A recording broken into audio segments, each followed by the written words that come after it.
Krásný dobrý den, Sparťani a Sparťanky, vítáme vás u speciální příležitosti a to jsou 132. narozeniny Sparty.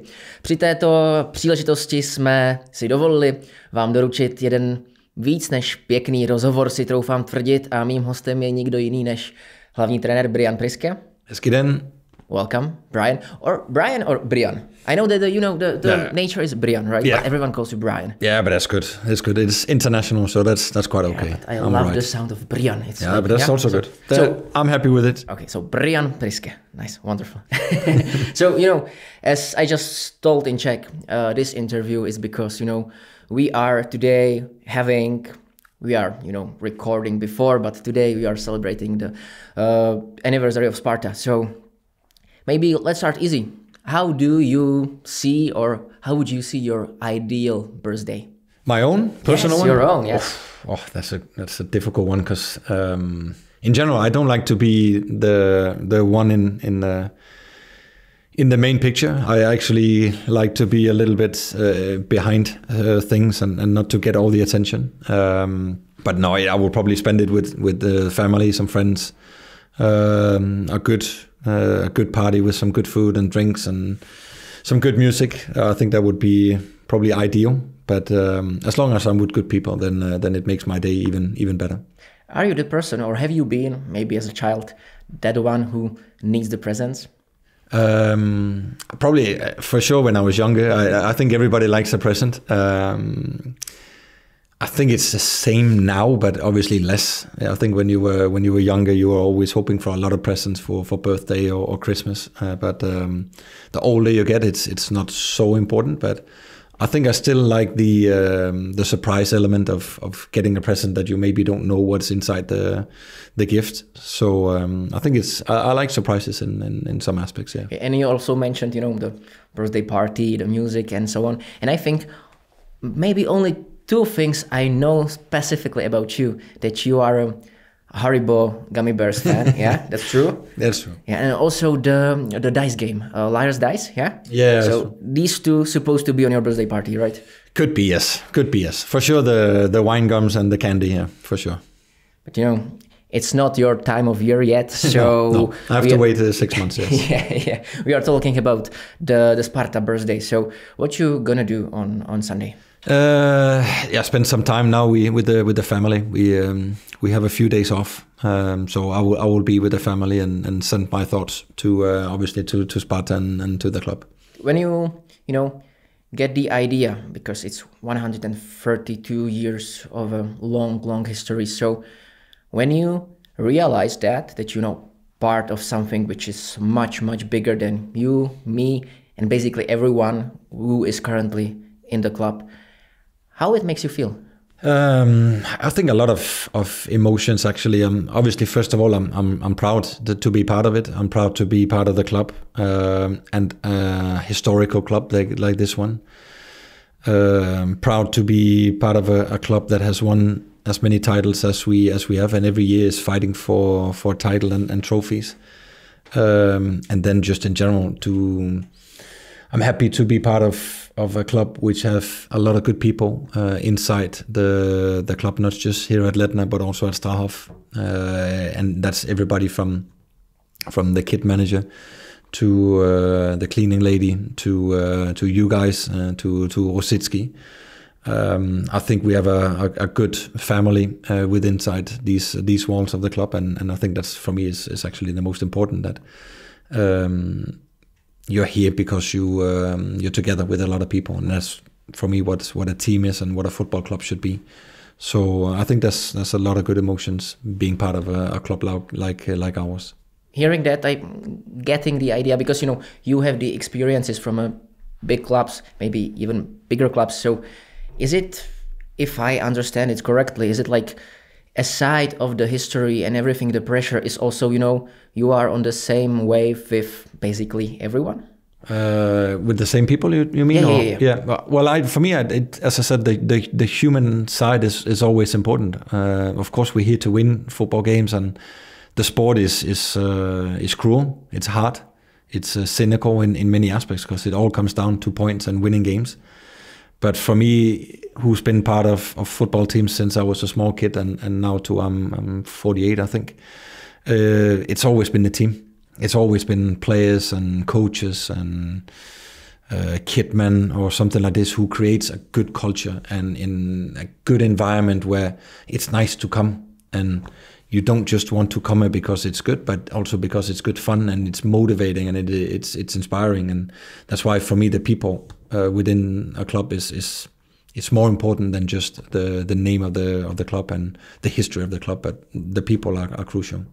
You just said it nicely. It's always been the club, and not only from your perspective, but also from the perspective of the club itself, of course. So long history, 132 years. And in what shape would you say, or what is the current state of the nowadays Sparta right now? I think overall, I think we have to be grateful where we are, because I think we're in a good state. I know it's easy just to look at results and focus on that, and then we can look at it and say at the moment we're only second, and we probably the last 5-6 games haven't performed the level that we want and stuff like this. And last year we didn't win the title, but overall I think we're in a good state. I think we took some big steps over the past years, winning trophies, played in Champions League last year, and now we're still trying to compete and get even stronger. So I think the foundation of the club is really good, and overall we're in a good state. But of course, it all comes down to what's on the scoreboard out there and winning games, and that's always the challenge. But I hope that fans, sponsors, people who follow Sparta, that they also remember just 3 or 4 years back and remember the feeling that they maybe had before we won 2 titles and played Champions League. And that's what football is. Stay together, stay tight also in tough moments. You mentioned the last couple of games, which, to be honest, didn't went great. We're gonna definitely go dig deeper into this, but maybe let's take one step back and go to the beginning of the season. When you should point out some moment or some moments which you cherish since the beginning, and maybe you can also point out some of them you are not the biggest fan of. I think the last part is quite easy. I think the October game away is quite clear. It was not good enough and was a tough start to the new season. Also, it came from a draw, I think, against Jablonec, and then losing away from home in October. So that was definitely not good enough. We definitely should have done better. But then I remember we had a streak of 9 wins in a row, I think, where the team started to progress and get closer together and also get the quality out. So I think I would rather take this phase and say, okay, these 9 games were what we were hoping for and also pushing for in the preseason, that we were able to get a good start of the season, get some good wins, get some confidence back from a tough last season. So I think that part definitely helped us get a good, strong foundation to where we are now. Yeah, you are talking about the streak, the 9 games, the progress. You mentioned the progress. What is, I know it's a really hard question and you get it all the time from the journalists, but where do you see now, if you compare the streak, the 9 games with the last few games, what is the main difference? It's always tricky and difficult, but I think it's quite obvious. We don't score as many goals as we did in the beginning of the season. So that's definitely a factor, which is important in football games, that you create chances and you score goals. And then we can find a lot of explanations of why we're not creating enough chances and why we're not scoring the goals. But I think that's the main concern and the biggest issue. We always talk about the defensive work. Of course, we conceded some goals too easily, but overall our defense is actually quite strong and we're actually doing quite okay if you don't just look at the output and just look at the goals that we conceded, because I think we conceded, is it 16 goals in 15, right? And that's too many, for sure. But if I look at the data behind then we're actually stronger defensively than we were in my first 2 years here from a defensive point. So that's why I said I'm actually quite happy when I compare to the 2 years I had before. And then the biggest challenge is not scoring enough goals. What you are mentioning the most is the hunger. It's the word is used quite often by you. So, and also you mentioned it after the last press conference, after the last game. So, and looking at it from the perspective, as you said, you are the, let's say, people person. What you cherish the most are the people around, and that you are on the same wave. So, is it more to establish the hunger, or put it back on track, the hunger? Is it more about the people side, how you talk to people, or more about, the tactical thing? I think, first of all, the hunger is important. The motivation for all of us is important. And I'm not in doubt that all the players at Sparta, they have big hunger and they have big motivation to play for us, and especially to play here at Letna and to do well. But sometimes in games you miss the small details, and you miss small things that could sometimes look like the energy is not strong enough and not good enough. That's why we sometimes talk about the hunger, because I think first half we played here, we didn't look hungry enough. We didn't look motivated enough in trying to destroy Teplice, even though we had a decent start of the game leading 1-0. But we didn't run enough. We didn't push enough, my opinion. We didn't go hard enough in the duels until the last 30 minutes or 20 minutes. And that should be the basics for a human being and also for a top athlete, that you can always work hard, you can always push in the energy that is necessary to win games, because we all know that our boys can play good football, they can score nice goals, but they need to show it every time we play. You gave me the examples from the Teplice game. So, and quite often, in general, the football players and football managers are talking after not successful game about we have to analyze it. We have to analyze the game, then we're gonna be smarter. Is it? Let's be honest. It's quite a phrase. So, and the fans could probably be annoyed by this kind of a phrase. So maybe let's now talk a bit more, because we are talking a few days after the game. What does it actually mean? How do you analyze the bad game? I think, first of all, the reason why we say it is that after the game, and we're talking about a press conference that is maybe 30 minutes or 45 minutes after the referee blew the whistle, then we are always still quite emotional from the result, which is normal. So when we won games, then we're high on emotions, we're very happy. When we lose games, or as we did the other day, we didn't even lose a game. We lost points, we played a draw. But it's disappointing when you're at Sparta. And that disappointment, that anger, that frustration, that emotion is still in the body when I'm at a press conference, for example, or talking to the players and coaches downstairs. And sometimes when you're in your emotions, the things that comes out is maybe irrational, and it's maybe also over-exaggerated in some aspects. So that's why it's sometimes really good to get the game a little bit at distance, go home in your own apartment, watch the game again with no emotions, but just watch the game, and then analyze the proper football things. Because sometimes when I'm down on the touchline and watching the game, I have a lot of emotions in the body. That's normal. You see tackles, you see duels, you see goals with you, you see goals against you.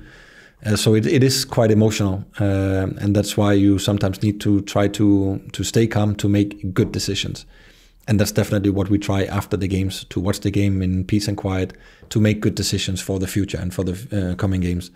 And that's also what happened now. The last 2 games, been watching the game a couple of times, watching situations, looking at data and talking to players and staff without big emotions. So now, without the big emotions, what have you seen? I saw a game. I saw a game that we should have won for sure. I saw a game where we didn't give away many chances. They scored on a set piece in first half. Then they had a decent big chance in second half as well on a set piece. And then they were in our box 3 times in the second half and scored 1 goal. So defensively, I think we actually played a good game. Only 3 situations were not good enough, and it ended up with 2 goals. And then on the other hand, we had the ball a lot. Second half, we had the ball close to 80% of the time. We were in the opponent's box a lot of times. I think close to 55 times. But we didn't create big chances. We did not create enough big chances to win the game, and that's why we end up with a draw 2-2. And that's disappointing that we did not create bigger chances. Could we have played faster in some situations? Maybe yes. Could we have been making different decisions on the crosses that we had? Could that have given us bigger chances? Maybe yes. Was there some individual quality on some of the players that was not good enough? And also maybe some tactical elements that I could have done better to help the players to get in better positions to create bigger chances. So I think there's a lot of things that we take along from this game, and then it's my job and our job together to get it out, not just next Saturday against Boleslav, but the rest of the season. If I turn it a bit around, the question, you said after the game you are in emotions. It's understandable. So you have to one day or some window between the evaluation. Do you have it also in the relationship to the players? If in the sense of what you are saying today after the game and just the next game and so on, or are you just after the game being on hold, just not to say something you don't want to say or something like that? No, it's actually different. I think it's also different to the feeling that I get from the game. I think emotions and feelings, it's obviously it's more or less the same, but the older you get, you also get a little bit more experience, and you get the experience of controlling your emotions. And I try to all the time to control the emotions, not to let them out every time. But sometimes I think it's important to get the emotions out, and also sometimes to get the irrational talk to the players out of the system and let them know how I exactly feel in the moment, so they're not in doubt how I see things. It also depends a bit on which mood the players are in, what feeling do they have. I really try to look at them and try to feel where they are, how much can they handle. Can they handle the big stick, for example, or the honest truth when it's really, really bad? Or do I need to go a little bit different around it and be constructive in my criticism or whatever? Do they need a lot of praise, which all human beings need? So I really try to make it a little bit different from game to game, and also obviously depending on the result, depending on the previous results and where we are as a team and as a group, and mainly and more importantly, how I feel they need to know, or what I feel they need to know, if that makes sense. I think so, yeah. But do I assume correctly that, in between or after the game against Teplice, you did let a bit of or more the emotions out? Sunday evening, I let a little bit of steam out, yes. Okay. Wow. Yes. Monday, I'm gone. I'm not gone. I'm over it. And then I'm in the constructive mood. I'm trying to solve things. I'm trying to fix things, talking to players, discussing with players, and no emotions when it comes to the result or like this in that aspect. Should I be glad that I wasn't there at the moment? No, I don't think so. I don't think the players heard something that they are not able to tolerate. It. Again, I think you know me. I try not to be an idiot all the way through. I try to treat people with respect, and I can still be completely honest in my criticism, also with a hard tone and without crossing any lines and borders. That's for me. That's not the purpose. I try to treat people correct and try to treat them with the respect that they deserve. But it's also my job as the head coach to be direct and also to be clear and make sure that everybody understands the message in the situation we're in. And that was my target on Sunday. And we are now talking in the sense of, or to a particular group of players that been on the pitch, on the game, or through that game. And my next question is more about the guys who weren't there. Because, and even more in this period of time, when you are not at any streak, you are not winning. How do you talk to the guys who, didn't get so much or any time on the pitch? And why am I asking? Because you said before, I think it was after the Shamrock game, you gave a big shout out to Marti and Sadio. You said like, you are fabulous. I know that you are not playing and it's on me. I know you can be pissed off, but that's the thing. We can talk about it. So how do you, particularly in this situation, talk to these players? I try, not all the time, because that's also will also sound a little bit hollow when I talk to Sadi or to Marti, for example, too often, and I give them the same message. So again, it's a little bit different. It comes down to my feeling of where they are and what they need. But I know I cannot go to Sukumal every 4 days and tell him he's going to sit on the bench, he's not going to play, because it still hurts for him, and he doesn't need to know it every time. But obviously sometimes I try to give him constructive criticism of how he can get closer to the team or how I see things.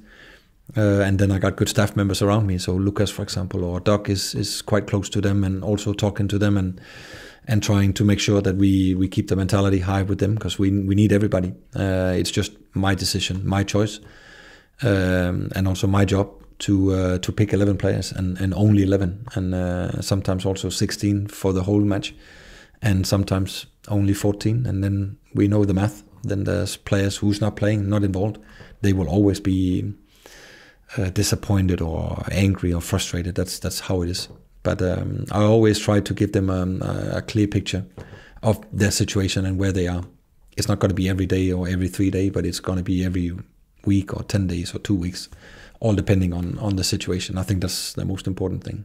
If I should once again use let's say, a keyword, the hunger, because with these particular players, I can imagine that the restoration or the hunger itself, it's quite different than, or you work with the hunger quite differently than with the players who are, on the pitch every week.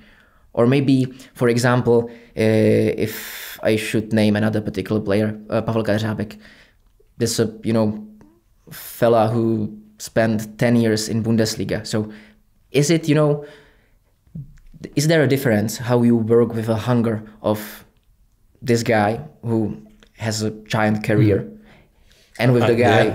I think it's not just about the hunger or the motivation. It's I think it's everything. It's the football part of it. It's the human aspect of it, and it's for me. It should always be a difference in who they are as people and players. Because obviously Kadeš is 33 and Sheva is 21, if I remember correct. One got kids, one is on the way maybe to have kids in the future. So they are in different stages in their life and they need different input, they need different talks. So the talks will always variate from person to person and player to player.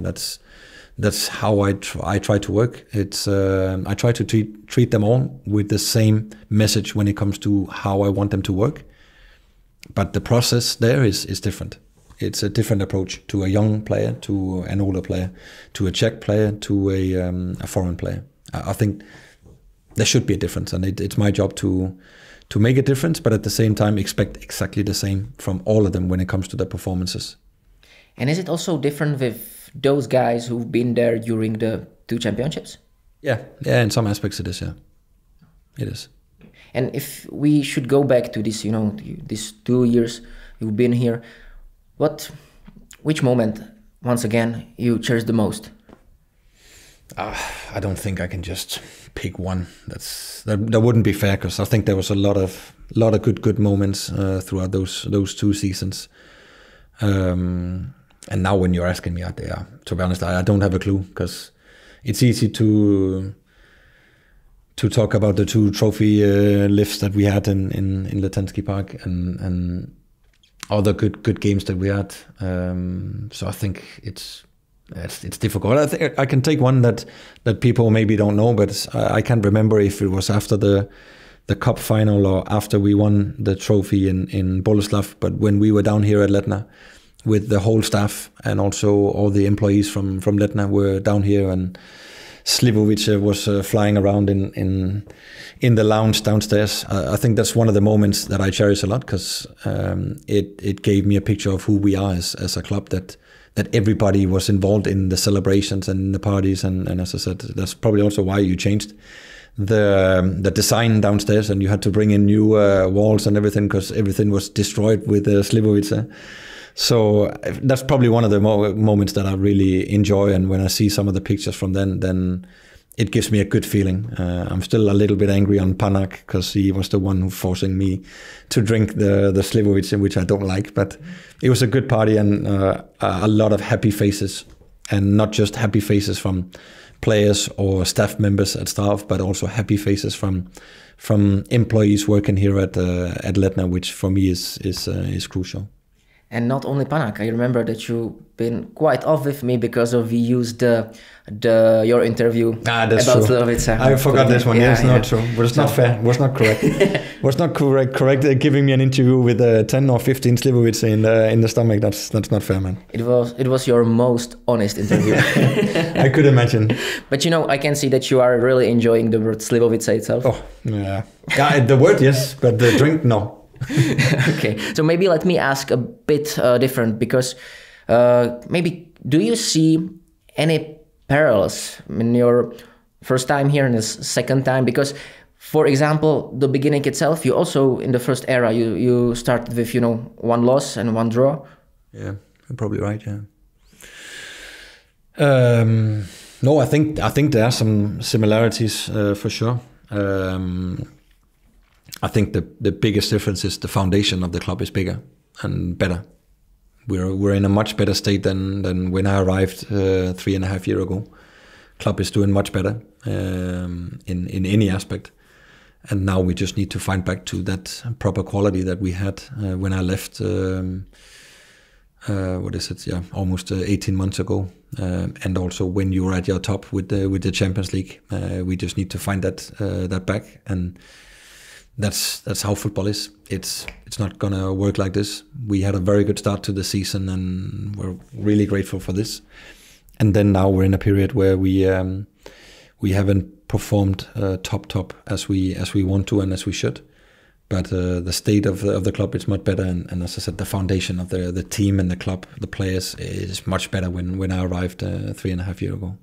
And do you maybe in any aspect feel similar to the period of time when we had like these 5 draws in a row? Is it something Yeah, there's some elements in the game that I see is the same.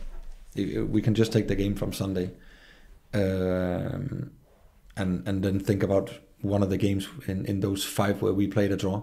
I think the game picture is the same. A lot of possession, a lot of box entries, but low quality on chances. And I think it's quite similar in some areas. But it's also football. Sometimes it goes up, and it's unfortunately also sometimes goes a little bit down, and we're sitting now almost having a feeling of a funeral, and everything is really bad. But I think people have to stay calm and also stay positive and think, okay, we're second at the moment in the league. We're 2 points away from where we want to be. We had a lot of wins this season. We scored goals. We qualified for Europe, even though it's Conference League. There's a lot of positive things, but in 3 weeks, and we're only talking 3 weeks and 6 games, then we did not pick up the points that we want. But I think if you look all over Europe, you will find teams, and also better teams than ours, that have even worse stats at the moment and feel even worse. And everything is in our own hands. We have to do better, and I'm not in doubt that we will. But foundation is really strong, and we have good players inside the dressing room, and we got good people as staff, good people here. So that makes me confident, and then also gives me the experience that I know we will turn this around and get the points that we want. Yes, as you are saying, back then we did turn it around, but I don't want to talk about these successes, also because of of something what you said after the first season. You said, you know, seeing the cup here could be kind of a backlash. Yeah. So sure. let's skip that part. Yeah. It's good to look at the trophy and everything, but it's as long as you use it in a good way and in the right way, and that is to generate enough hunger and desire to win that title, and that's my aim. It's our aim as staff, 110%, and we have enough hunger for this, but we need to find the last details of the game, and yeah, we'll definitely get there. Yeah. So because of that, I'm sorry that I'm picking up the low points, but yeah. Nah, no problem. No, but I think it's important. No, I think it's important, and I also know there's a lot of people watching this who feel the low points at the moment, and that's fair. I also accept the criticism that I get, and that's fair. That's part of football. But it's also my job to stay calm and analyze the situation well enough, and not just go in that black hole and say, oh, we only won one game out of 6, and we dropped too many points, and everything is bad, and then we change everything. That's not how football should work, and that's the emotions that I'm trying to tell you as a leader. It's my job, my role, together with Wosicki, with Sivak, with Frank, with Daniel, to stay calm and look at the important details, and then we'll change it, and then we will get back on track and win the games for sure. But I said at the beginning of the season, this is not going to be easy at all, because it was a tough last season and we lost with 27 points. That is tough, and it takes the time to repair this. And especially when we play 35 games in a league like this to become champion, you need the foundation, and then you'll get the right steps, and we're on a very good way in that aspect. Tady končí free verze narozeninového rozhovoru s Brianem Priskem. Pokud vás zajímá více informací o jeho rodinném životě nebo trenérských principech, přepněte na Unlimited.